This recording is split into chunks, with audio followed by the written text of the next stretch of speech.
Mayor Mary Lou Pauly with another episode of Uniquely Issaquah. Today, I'm going to be talking with some of our friends over at Boehm's Chocolates. Welcome. Hello. Welcome. Hi, Mayor. Nice to have you here. I mean, this is an institution in town. I cannot wait for you to tell your story. So, Bernard, why don't you start and tell people a little bit about yourself?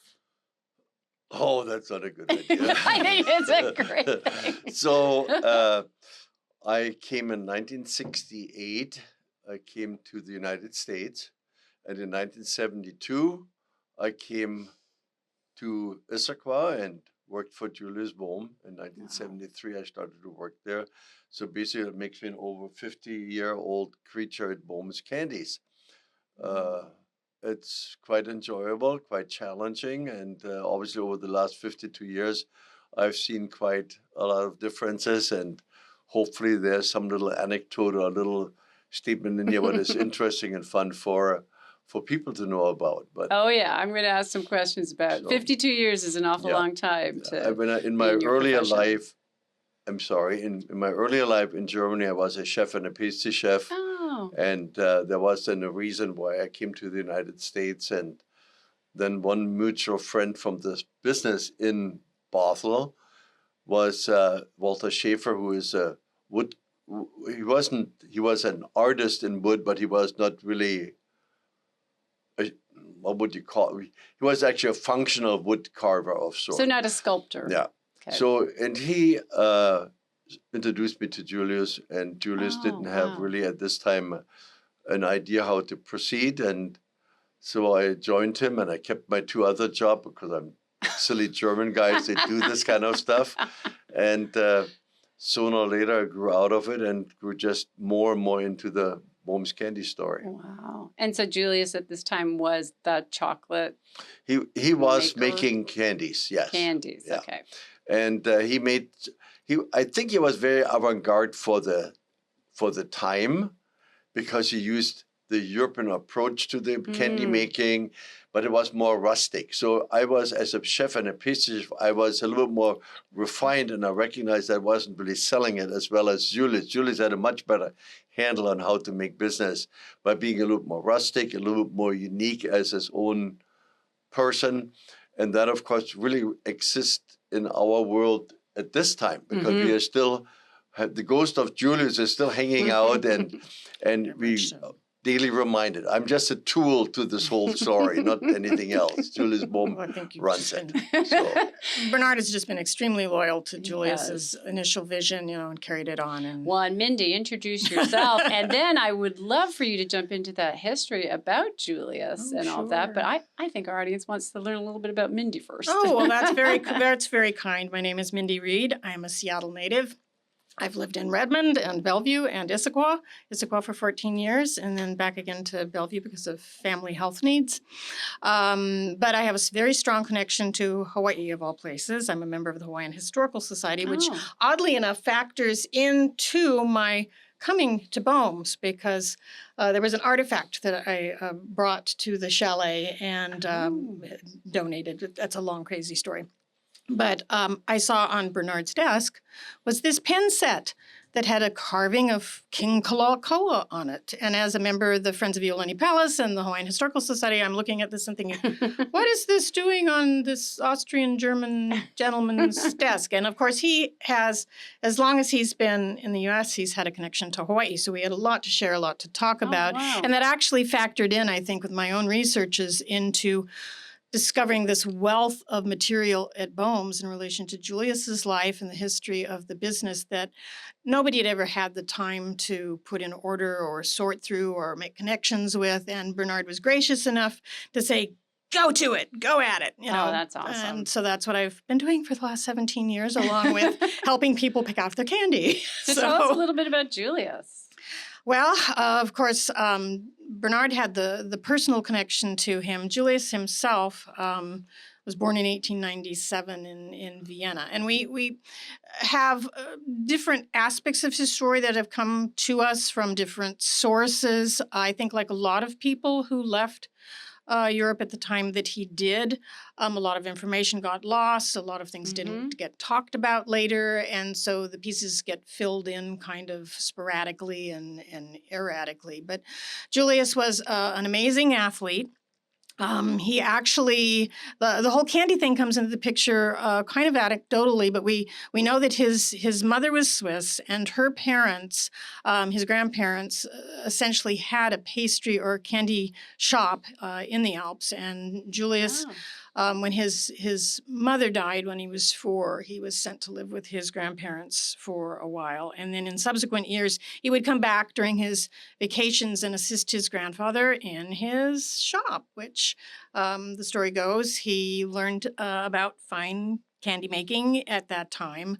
He also later, when he came to Seattle, learned more about candy making from Cecil Hall, who was an English gentleman living in Seattle who was a candy expert and knew a lot about American candy. So all of these disparate parts and lives kind of come together in this one place that we now call Boehm's Candies. But we still, every day, we are answering questions people ask us because they see the Alpenhorn hanging from the ceiling. Well, what is that? And we talk about Julius taking it out into the parking lot and playing it for people who asked him to do so. He was a passionate music lover, I think being a Viennese, love of opera, extensive knowledge of classical music.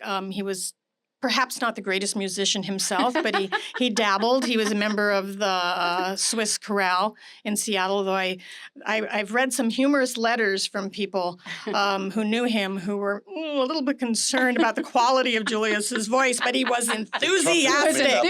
Yes. Lots of enthusiasm. Yes, he was very enthusiastic. And I think part of his value was he loved introducing other people to what he cared about, and classical music, opera, to take his young staff into Seattle to go to the Seattle Opera. He was a strong supporter of the Seattle Youth Symphony. So there's a very strong musical motif still running at Boehm's. And you essentially became a lifelong opera lover and supporter through that. I was going to ask, Bernard, you worked with Julius. What are some funny stories or unique stories that you remember? There's nothing funny working with Julius.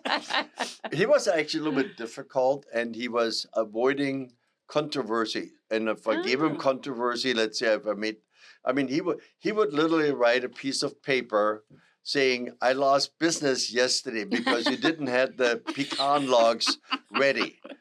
And I'm thinking, well, he lost thousands of dollars worth of business, but he wouldn't say it. He would walk by me. "Hi, Bernard." Oh, but he wrote it down on the paper for you. That was a piece of paper telling me that. In some ways, he was difficult, but he was also kind. I learned over the years and years I had, of course, with Boehm's Candies, that it is not that easy to be. Now he was married, and there's like beautiful stories about his marriage and this and that, what we have. But in general, when I met him, mostly he was alone, and he was alone at the helm. He didn't even have like any entourage or people who worked with him in guiding the company. So this is a tough thing to be 60, 70 into the early 80s and doing it alone of sorts. So that's hard. So it probably was a good idea that he had took a chance with me, and it worked out okay. But I can really appreciate that his difficulties and him sometimes being like weird and strange, I can say it with a warm heart to it, because I love the man. In the final end, it was all good, and it's all good. He had a great radiation. He was probably like the first row of people who dealt with him got mulled under a little bit or a lot. But like George? Or a lot. George Tedlock? But the benefit for the better of the world is definitely there because Julius existed and he did a great job with it. So I agree with Mindi on him being shining to a lot of and I think people who make these huge life changes. And he was essentially, he was one of those waves of people who came to this country because of war in Europe. Yeah. And he'd been a soldier in World War I, a cavalry soldier. And I don't think I appreciated that until I saw War Horse. And then it was like this, oh my gosh, what these young men went through. And to survive that, and then to come back to Vienna, and the story is that he worked with his father in a piano building business. And then along comes World War II and the invasion of Austria, and anybody who was a veteran was in the crosshairs of, we want to suck you into our war machine. And Julius wouldn't have anything to do with that. He was definitely a person of conscience, and very scary times. And he decided at that point that was when he needed to change his life and come to America. And it was the middle of his life. I mean, by the time he got here, he's in his 40s. Wow. And, that's, you think, uprooting yourself. Starting all over. Yeah, and essentially learning a new language. His English was, rudimentary at the time. And just learning how to survive and reinvent yourself, and the great value that he placed on America being the place that welcomed him. Yeah. And I do have to give that compliment back to the American public, because at that time, especially, not maybe now so much than then, Americans were very open-minded. Yeah. After having been conflicted with Germany and Europe and all of this, nevertheless, they embraced the people who came here. And so Julius had a great chance in having American people being generous with him. And he, of course, with his personality and his desire to make an impact, and then making an impact, it worked out quite well. So and his gift back for Issaquah to be the home to such an amazing chocolate. And that's also, fabulous. I think in the story spins out of Boehm's into the Issaquah pool. I mean, you think that make because, that connection for us. Yeah, because he would teach as a Red Cross volunteer. He would teach swimming down at Lake Sammamish. He did that for years, and we've been told that it was because he turned so many people into safe and excellent swimmers that the honor of renaming the pool for him that's how that came about. Definitely now you find old people like me coming and saying, Julius taught me swimming. And then when I swam 15 minutes for like the Freischwimmer, Fahrtenschwimmer, but it's a German standard for swimming, lengths of swimming, I would get a cup of Candies. So there was motivation. Well, I'm going to come back to this candy. It's interesting, when we were talking earlier today, you talked about Julius being a candy maker. So, and now, there are candies made, but it's a big focus on chocolate. So was there a transition over time to the product that you have now? And what is so special that makes that Boehm's chocolate taste so good? I think the base product, couverture chocolate, he would not alter this into like thinning it out or making changes with the centers or stretching it to a degree. That's partially a benefit when you have a small hand operation. You can do this. If you have a large Hershey factory, I shouldn't use names maybe, but basically they have sometimes not even an opportunity to change, because they have to have thinner chocolate and thinner grade chocolate and different grade chocolates to make their product line. And you couldn't live just with Boehm's chocolate. You need to kind of have Hershey's out there too. But he benefited from having the richest and the most concentrated product available. And even we now adhere to this. I can basically take 10 pounds of chocolate and turn it into 20 pounds of chocolate, and you would barely know. Once I go over 30 or 40 pounds, you would see, well, it tastes like drugstore chocolate. I'm not going to picking on a drugstore, but basically that's what it would be, because you alter it to a necessity or because for the profit margin. And Julius would kept it as rich and tight and possible for people to enjoy as well. And the tour that I did years ago, in the back, you might have actually been there when I was there, Mindi, was watching people make the chocolate. And so do you want to talk a little bit about that handmade methodology that has been around at Boehm's? Well, right now we are stressed somewhat with it. Not only did we had this COVID having an impact, and of course then you have your newest items, your bomb cyclone, to the flooding, to the this and that, but you also have like that we don't find really employees very well. As you know, Issaquah is a fairly affluent more well off and focused on different opportunities and business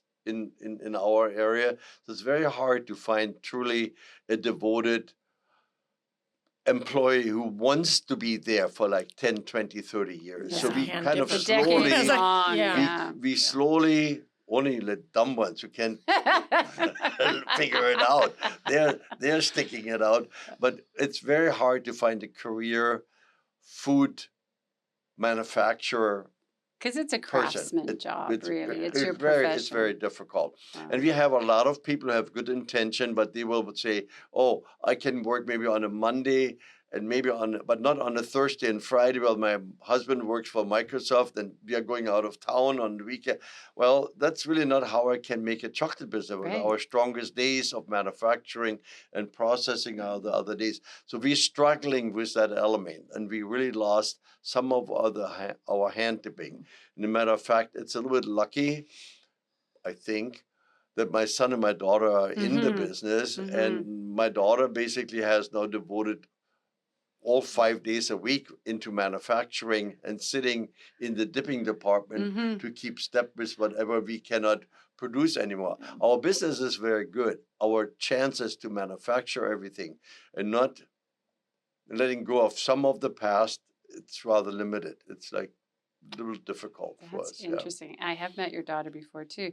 I've got a question about what are the most popular items that you sell, but also for both of you, do you have a personal favorite? I think I have too many personal Ah. favorites. I don't know. I never see you eating chocolate. You're not very observant, Bernard, or else I'm sneaky. I don't know. No, we are allowed, quality control to. Oh, excellent. We do not restrict As eating long at as all. we're We discreet encourage and it. Yeah. Not in the storefront, Tasting but is allowed.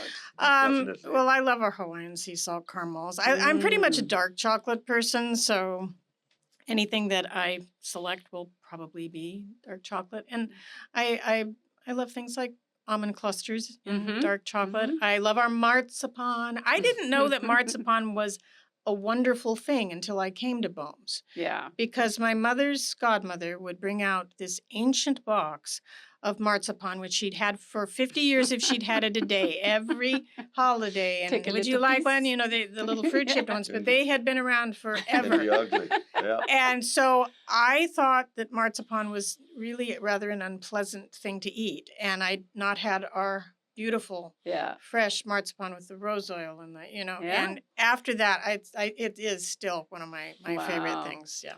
I like in Bernard, the what do same you like? direction the Mozartkugel, Yep. only the Mozartkugel, what is an Austrian confection. We double dip for the safety of conserving the product because it has a filling what it could spoil. Ah. So I make sure, since I'm the boss of sort, to go by after the first dipping, and because I like it a little bit thinner quality shell, control. a little bit thinner shell. That's And my you favorite. you also have a legitimate connection to the history Yeah, of the Mozartkugel because he's related to the Fürst family who invented the Mozart. So My great grandfather was a founder of this Austrian confection Mozartkugel. This is not important in Issaquah, I think, but if you say that to somebody in Germany or in Austria, they kiss your It's hands. ve- You're nearly like the Pope by that time. So it's a good candy. It's where you live and what you grew up with too. In my family, it is definitely the sea salt caramels. Yeah. And whatever nuts are in dark or light chocolate, but also just the box of mixed chocolates. Oh, They yeah, 'cause love that's the fun. variety that you get when you get a little bit of everything. a little bit of surprise Mhm. and adventure and It is deliciousness at good. the So same good. time. So when with your production style, you're not putting out the same amount as a factory is, but how much are you putting out each day you have a production day? When we make the production, we usually produce only Monday, Tuesdays, Wednesdays, and Thursdays, Fridays. Tyson finishes off with some like the Rocky Road. We make 1 or 2 batches of Rocky Road. Each time, usually the recipe runs between 20 to 150 pounds. Like a caramel would be 150 pounds. The truffle would be only 12 pounds. So we have over 100 and I counted this out. Actually, we have 108 different confections we are making into hundreds of different finishes and all of that. And we probably try to make around 10 or 12 a week. What means if you dissect it now, we went from maybe like 700, 800 pounds a day down to like maybe 150 pounds. Wow. And I have to basically scream and holler at my daughter to make the 150 pounds. Because we need mint truffle sheet, please. We need, So the batches are a little bit smaller, and it's more painful how we are arriving at the product. You know, we even have to resort to some help, but it's difficult because we cannot just buy other people's product and put our name to it. But if we sanction actually like them to make an outright product for us, then it has to be done exactly the way we would do it. And still, it's like, as you can imagine, politically, it's difficult for me to admit super willingly that, yes, we also sort out some product to our help. But we really are running out of options because it's hard to find employees. So it's a tough one. Especially with what you do and the way you do it. And it's nice that we have actually the public wanting our product. So that's like a very good compliment, because sometimes you have a business going down because it's not liked anymore, it's not there anymore, the story is over. We have it all in our favor, so we are struggling right now to keep things alive rather well. If people don't know, the Boehm store is on Old Highway 10, which is now the east end of Gilman Boulevard. So you must have seen a lot of changes in this city over 50 years. Tell us what stands out. I thought about it when I read some of the questions you might share with me here and ask me. And I thought, I wonder how many people know that in front of the storefront, I think it was to the right side of the door, we had actually like the length of this table, maybe like a bar where people could hang their lines for the horses, because we would have people. So there's one or two employees who would come up with a stupid horse to work. That's not really smart. But the people brought horses still a short while ago. Well, and there was actually a water trough on the side that got turned in to the support for the carvings of the St. Bernard dogs. So, I mean, and that's another thing, the transitions when things have to change, and we try to find a way to reincorporate whatever the beloved carving or the statue or the whatever into some new form. Or the hitching post. Yeah, the hitching post. So, Oh, that is amazing. That was a long time ago. Yeah. I know in my family, it was always a treat if it wasn't Easter or Christmas, but we decided to go anyway and let them pick something out of the store. My children now have children. Yeah. So legacy. Yeah. Do you have families who come in and tell you, my father used to buy me chocolate here. I bought chocolate here. My children. It's not just the candy, which of course is the major motif, but we have our beautiful High Alpine Chapel as well, which is a copy of a church in Ilsa Maria in Switzerland, which was the village of Julius's, Bergkirche Fexkrasta. It's a copy of this little church. And Julius actually sent people over there to measure it so that the dimensions would be correct. And then some very talented local artists, including one of his candy dippers, Margaret von Rangel, was a talented artist. He had her do the recreation of the section of the Sistine Chapel that hangs over our mountain that's inside the chapel. But we have people who've been married in there. Yeah. And they will come into the store and say, oh, please, please, please, I've got my grandchildren with me and I just want them to see where we were married. And, you know, if we have time, upon occasion, we'll run them out so they can have that moment of continuity. And I think it is that sense of there's something that's still here. I have people who come in and say, you're still here. I remember you from my childhood. Garden. And it's same for me. I probably came to Boehm's the first time when I was 6.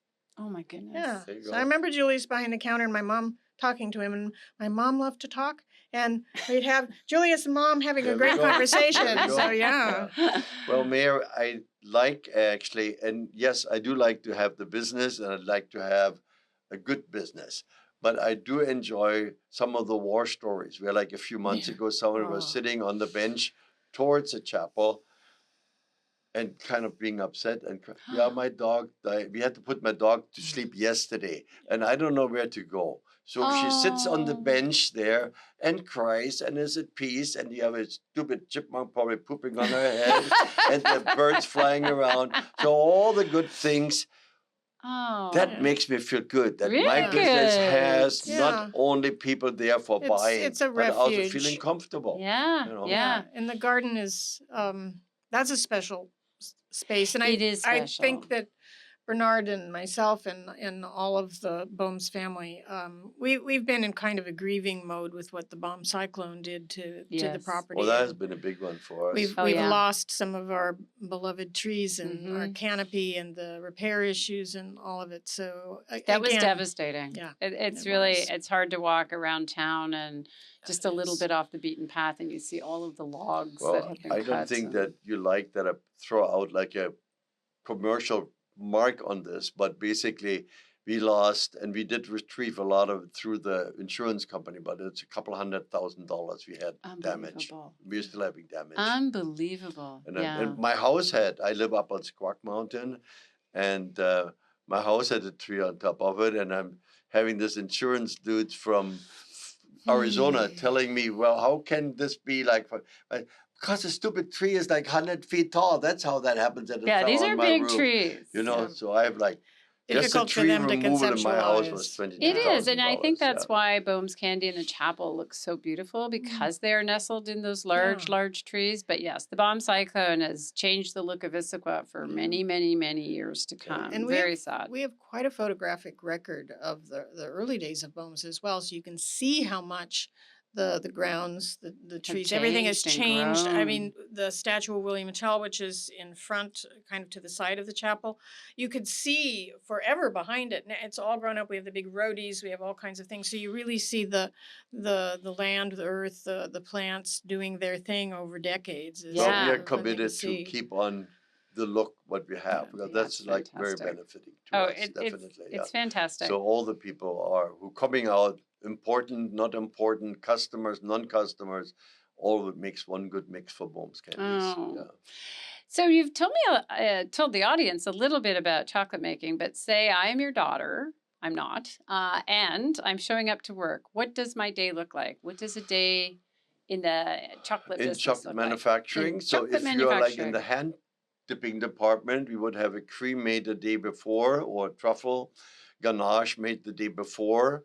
Then you have to roll this out, and then you pinch off pieces of that, and you roll it with one hand, and you have with the other hand another motion where you then put it into the chocolate and your hand dip this off, and with the last little bit of chocolate on your fingers, you drop a design on top of that. Oh, wow. If you are on the machine, what is like you like 2 days a week, it's called an enrober, where you load there, then you put a bottom to it, then you put it over a freezer plate the size of this table, and then it runs a curtain of chocolate over all of this, and then it goes into a tunnel.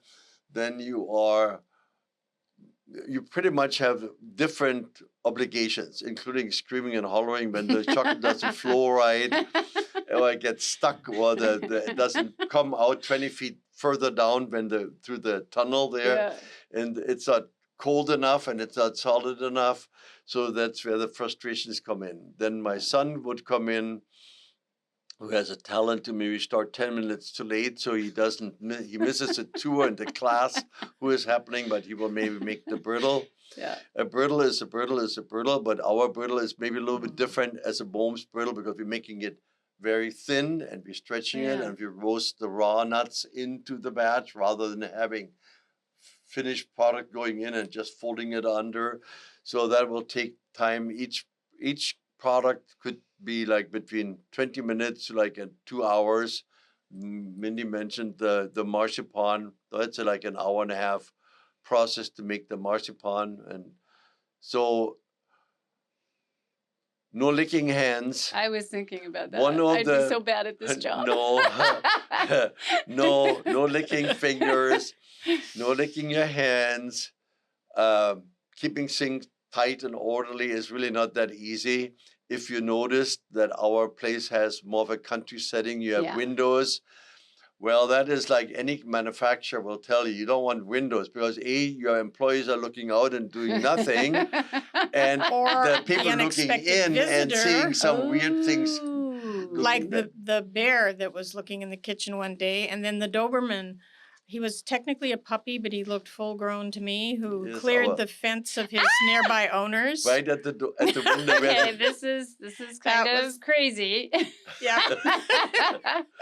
I love it, So and I'm there's two- scared. But Two no, bears. no Oh, that's harm all right. done. Oh They, my no gosh. harm done. So Yeah. now in the conundrum, because now you have to put the locks on the garbage and recycling bins because if you have Yeah. some food residue and leftovers, and you feel sorry for the stupid bear because you want to feed him, but you can't feed him because it's not the way it's supposed to be, etc. He just goes across the Third Avenue Bridge and starts eating apples. There's a lot of There you go. apple A lot of trees apples over on the there, but trees, you know, you yes. are right next to their corridor. Oh, You're right next yeah. to the Yeah, creek, that's which okay. is Yeah. You like him. amazing. So I am sure a lot of folks over the years have signed up for the tour. Who's the most famous person or surprising person that's ever done a tour? Well, I volunteered to Mindi a name, and I was kind of mean to these people because the whole family was there looking through the windows and wanting to come in, and I choose them off. It was Carlos Montana, right? Santana, yeah. I love it. Isn't that something? I So love here's this it. dude, and I. You know many people, local dignitaries from the Yeah, TV we've had a lot personalities to other of different people. people probably the are, mayors and are all of local this, yeah. celebrities who've Yeah. come and enjoyed being with us. And that's a tradition that kind of goes back to the early days of Boehm's and Julius himself, because he was friends with people like Royal Boehm, Yeah. you know, the people in the sports world, in the climbing world, Yeah. all of the people in the What Everest, is it? the Whitakers, Whitakers yeah. would be Yes. George hanging out in our Center, place. George yeah. Center, and Julius is mentioned, of course, in the Challenge of Rainier, the book, because he at one time was the oldest man to summit the mountain Yes. himself. So Yeah. we have that heritage, and that links to a candy because the Mount Rainier was created in honor of that achievement, and it's remained one of our most popular candies. It's Wow. also even gotten into the child educator entertainer Blippi's videos when he came and visited us. That was one thing for the 3-year-old That was a set. weird story. Wow. Yeah, but you know, it's all of these intersections, and Lowell Thomas actually, I think George Center had mentioned Julius's mountain climbing achievements to Lowell Thomas, who at once upon a time was like, you know, a name that every American knew, Yeah. and I was just looking at a letter the other day, going through some of our correspondence that's in the library, that was from Lowell Thomas to George Center. Wow. And George Center apparently gave it to Julius, because there's this whole thing about, and I want you to tell that Julius Boehm that I want him to have a 21-gun salute for what he's done. So, and that was from Lowell Thomas. So, you know, If you Yeah. live long enough, you're either famous or dead. it's Yeah. the Warholian 15 or whatever. But Wow. And it goes back even further. I mean, we actually have a very famous film history name right out visibly at Boehm's on the chapel, which is called the Louis Trenker Kirche. And Louis Trenker is a huge figure in German cinema, and he was a friend of Julius's. Oh, fun. And that friendship came about through the shared love of mountain climbing. And Julius actually visited at the Trenker home and happened to be there. And Bund magazine was there doing a bio interview with Louis Trenker and his family. So we have pictures of Julius and Louis and his wife. And Trenker was in some very famous movies, Holy Mountain, you know, from the silent era into the talkie era.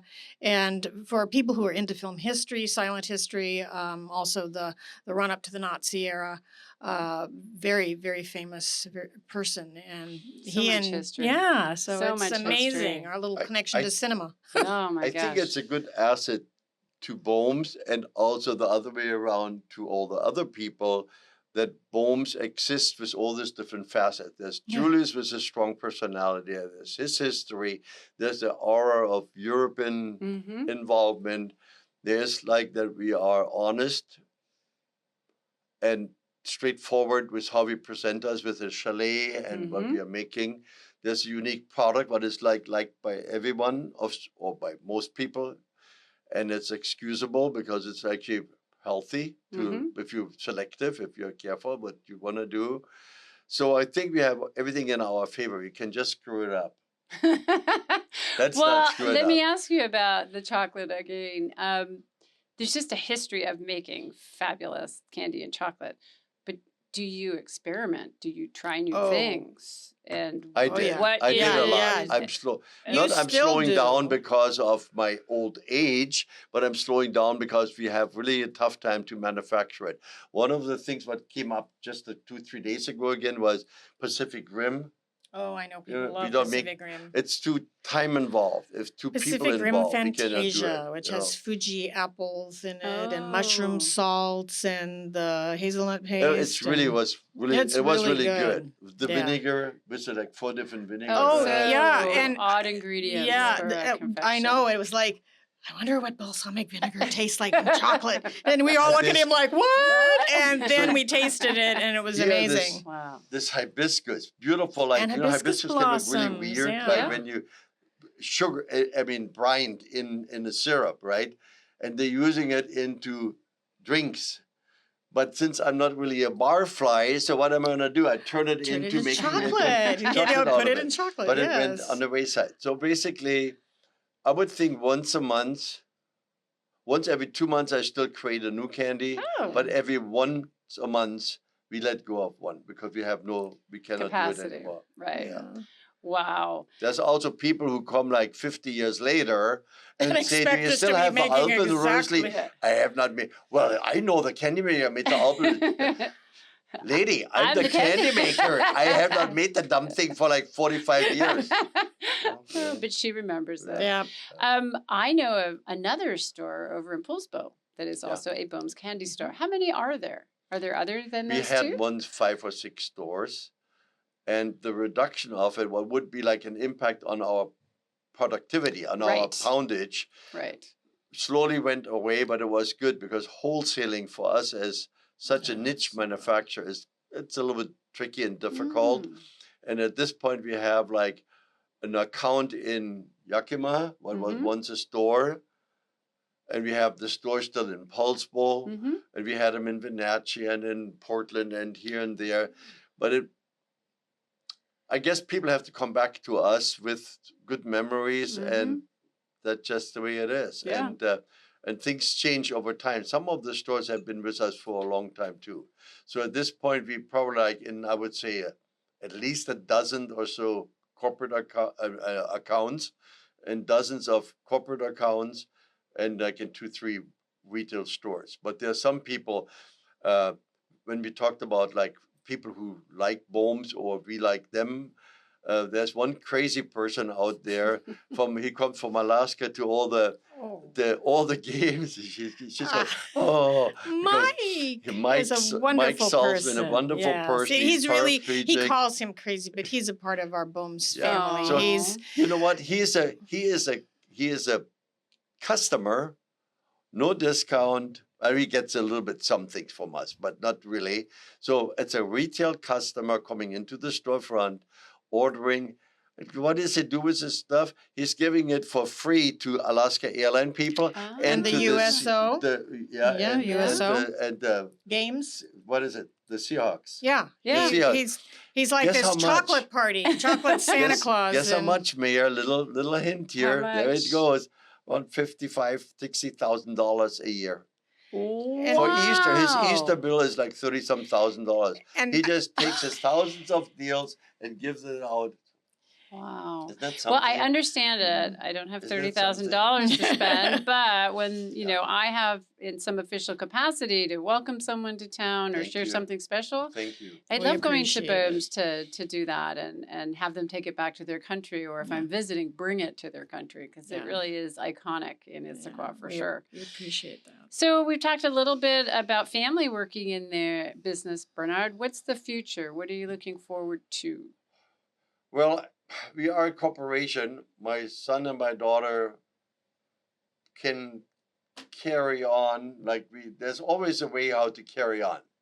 Any business, any situation, any city, there's some way you can reinvent yourself if you're creative about it. Mhm. I don't think that Boehm's has really a major struggle, but we will have to overcome the struggles. And hopefully my son and my daughter can keep on going. One of my grandchildren, I have 5 now, insists that he will take over Boehm's Candies. Lucky Oh. for For me, he's only 9 years old and doesn't know what the hell he's talking about. Is this Henrik? So yeah. Yeah, I knew it. Yeah. I knew it. I've seen him. I've seen him in his little white coat and being very serious, learning how to do things. So I think we will Wow. stay on and on and on. And someday I might retire, but I thought we had a retirement party for you years ago, and then you kept coming without any break whatsoever. Well, I'm only 82, so that doesn't He's count. kind He's of a young. spring chicken. Yeah, he's kind of young. But I think it does wonders for me. I went today, I had like not a checkup, just a regular doctor's visit, and he insisted that I'm okay for being 82 Excellent. years old. Well, that makes us really, really happy. So we will, Boehm's Candies will stay. And obviously we also should stay here. Many, many years ago, there was once a flicker of concern. Are we going to stay in Issaquah? It had nothing to do with the city or city situation was another situation. I don't need to get into it. But when this went away, it went away because we do belong to Issaquah and the people are very kind to us and you we couldn't hopefully are levitate kind the and honest to chalet them. anywhere. No. Oh, that is amazing. Now, this is probably not true, but if somebody watching and listening today hasn't been to Boehm's, because everybody I know has, what is the one thing you would say is a must-do or a must-try? Mindi. Oh goodness. See, Kate, that I just go like yeah, I saw that. You're in I- sync. I- You're very I- much in I- sync. I saw that. You know, it's really hard for me to come up with one thing because it's like Boehm's is kind of a total experience. And Yeah. because it has so much to offer, the individual person can respond to that. And people ask us questions. Well, I like this. What do you have? And just walking around looking, picking up the vibe, you know, being in the grounds. I think it's both atmosphere and then finding that special chocolate that Special speaks to treats. them. Yeah. Yeah. And sometimes it'll be something that is very familiar and something they'll just, oh, I've never heard of that before. I'd like to try that. So, yeah, I don't think there is one single thing. And I do like to ask people what they enjoy and what they like to Yeah. begin with, because that gives us an idea of what direction that personalizes it for them. And I think there's so many options to make it So a many personal options. experience. But you Yeah. also do little tastings. The last Oh, time I went in there to Mhm. buy stuff for my state representatives, of Mhm. course, I got a little taste of something I hadn't had before, and it was Yeah. delicious. So. And that's always, we always offer some taste to draw somebody's attention to a particular thing in the store. And then occasionally people will be, I don't know about that particular thing. And if it's part of our regular, you know, the candies you can buy in bulk, we'll take one and then we'll slice it and offer them Yeah, a little no, it's taste so they great. can, you know, experience that and share it with, you know, whoever family members are there, and then make a decision if, oh, wow, yes, Yeah. you know. And There's some oh yeah. wows there. Yeah, definitely. If Bernard. a good business should have a mission statement, a mission Mm. and a plan. We are probably really like a crazy, eccentric little old lady who That's you our love, charm. but it's since it is auntie, what the heck you gonna do? You kind of keep her and Indeed, you embrace yeah. her Yeah. and hold her tight, and you get something out of it. Like Mindi just said, you'll maybe like the art, you maybe like to just sit on a bench, do nothing. You maybe want to go and look through windows. You enjoy a specific chocolate because you once had it from a very elitist store in New York or Yeah. in Paris or this or that, and you can compare, and we might come out okay, or most probably we'll come out okay. So And there's always we the are- tour we and are candy like, classes. we can be a lot of things for a lot of people, and I see this when I travel or when I talk to other people. Somewhere there's something about Boehm's Candies you can come to Boehm's and gain somehow a benefit from it Yeah, if you do it right. there's so much. There's the candy store, there's the history, there's the tour, there's the chapel, there's the garden. I mean, it is a very unique place. So here's my challenge. If you had to describe Boehm's in one sentence to somebody who didn't know what it was, what would you say? Because we've been talking about, I mean, it's a very unique place. So you're going to pitch it. One sentence. What Mindy would you is say? smarter. Don't you love the way? Oh, yeah. As soon as it gets a little tough, it's Mindy's Oh. question. I don't know. I think I'd say an atmospheric Swiss Austrian confectionery oasis at the foot of the Issaquah Alps. Okay, you know what? She's really good. Oh, that's very good. Bernard, are you going to take her on, or is that just a good way to No, end it? it's pretty agreeable. One thing I need to mention is that the thousands of young people we hired over Yeah, the last 50 some years, I think they all benefited from that, and they're all in a minute way, like that they see how we do things and why we do things. That you try to make an eye contact. You don't have to make a long talk like Right. I talk. You just say good morning, Look at you but in you the also eye. wait till the person is out of the place again and say goodbye, and that's the end of it. Yeah. But you don't go like hi and then drop your face again.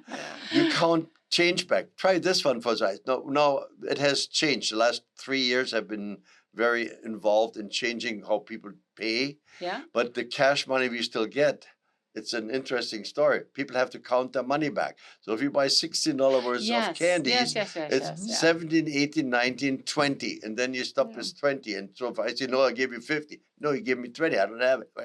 So, I remember that. There's the counting back money. Yeah. And our staff, and this is like, obviously, I get a grin out of this one. When the college kid comes back and said, and when I went to the airport in Denver and I have bought myself a this and a that, and the girl didn't even count the money back. Yeah. Well, I know why, because she has no clue what the heck I'm talking Bernard, about. I remember that you always had to count it back. That's fascinating. I think my kids would be shocked about that. So the education we gave, the wisdom Julius passed out, the aura he presented to all the people, and the kindness we got also in return, all of it makes a good model.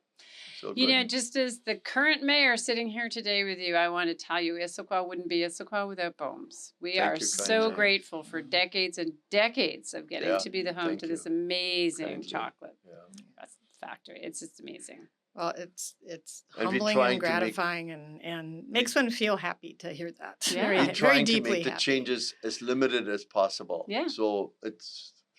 Yeah, we're so happy that you're here. Thank you. Thank you both for coming in and sharing with really good humor all these stories and anecdotes. And thank you everybody for watching today. It's been great to learn a little bit more about Boehm's. So go out and try some chocolate. It's really amazing. Or just sit in a garden. Or just sit in the garden. That's good. Thank you. That was fabulous.